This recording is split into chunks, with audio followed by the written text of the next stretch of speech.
एक और पाकीज़ा की बात करती हूँ। 8 एपिसोड हुए, बहुत अच्छे नोट पे शुरू हुआ था कि एक लड़की और एक उसका होने वाला पति, they both were probably engaged and वो लोग एक जगह जाते हैं, होटल के एक रूम से पकड़े जाते हैं। पकड़े क्या जाते हैं, उनकी एक वायरल वीडियो बना ली जाती है कुछ लोगों के द्वारा। रील जब वायरल हो गई तो घर में बदनामी, माँ बाप की जो लाडली बेटी है वो एक ही दिन में लाडली से लवारिस हो गई बेचारी। उसकी जल्दी जल्दी में उसी लड़के से शादी कर दी गई और बस ऐसे ही सूटकेस पटक दिया उसके, चल भाई घर से बाहर निकल, बहुत बड़ा क्राइम किया तूने। और अब वो स्ट्रगल कर रही है अपनी लाइफ में उस लड़के के साथ रहने के लिए। उसको अपना पति स्वीकार भी नहीं कर पा रही है, अपनी लाइफ को किसी तरह पकड़ने की कोशिश कर रही है। बाहर जाती है तो शॉल से मुंह ढक के जाती है। माँ बाप के घर में जा नहीं पा रही है क्योंकि माँ बाप ने तो निकाल दिया। माँ ने क्या निकाला, माँ तो खून के आंसू रो रही है।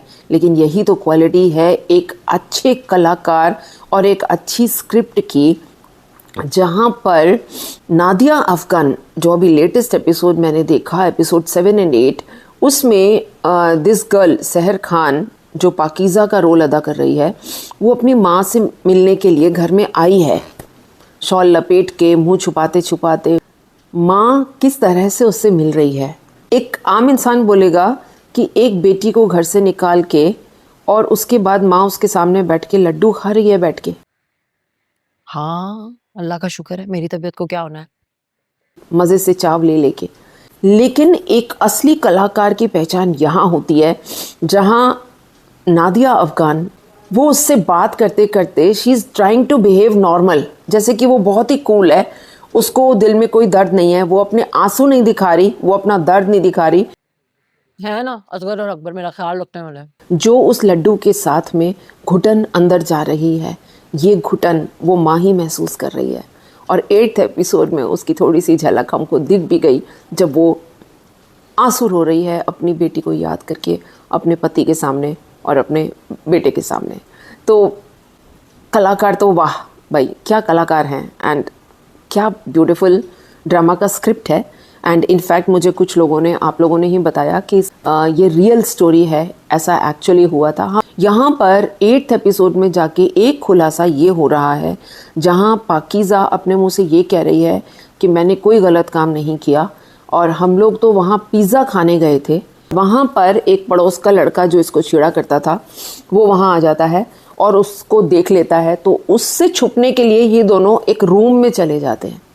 नाउ ये जो स्टोरी है बेसिकली हज़म नहीं हो पा रही है, क्योंकि मैं जहाँ तक समझती हूँ, अगर एक होटल कम रेस्टोरेंट है और आप एक रेस्टोरेंट एरिया में बैठे हो, होटल का कोई कमरा ऐसे खुला नहीं होता कि कोई भी एरा गैरा जो आके रेस्टोरेंट में बैठ के खाना खाने आया है वो जाके होटल के रूम में अचानक अपने छुपने के लिए वहाँ चला जाए, ऐसा होता नहीं है।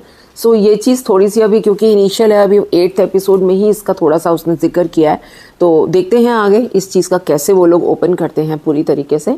एक बात और बोलूँगी कि फर्स्ट और सेकेंड एपिसोड इतना कैची लगा कि हाँ स्टोरी बहुत अच्छी है, लेकिन स्टोरी का एक फ़्लो बनाना भी बहुत ज़रूरी होता है, जो यहाँ पर बहुत ही स्लो चल रही है।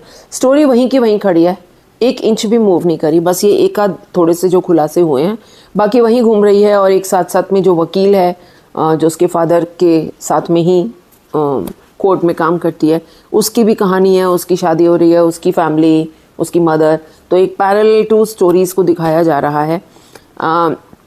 वकील की स्टोरी दिखाना इतना इम्पोर्टेंट क्यों है ये मैं अभी तक समझ नहीं पाई हूँ, शायद आगे आने वाले एपिसोड्स में समझ आए। तो लेट्स सी कि थोड़ी सी फास्ट हो जाए, वरना शायद लोग इंटरेस्ट लूज़ करना शुरू कर देते ना। This is what I want to से।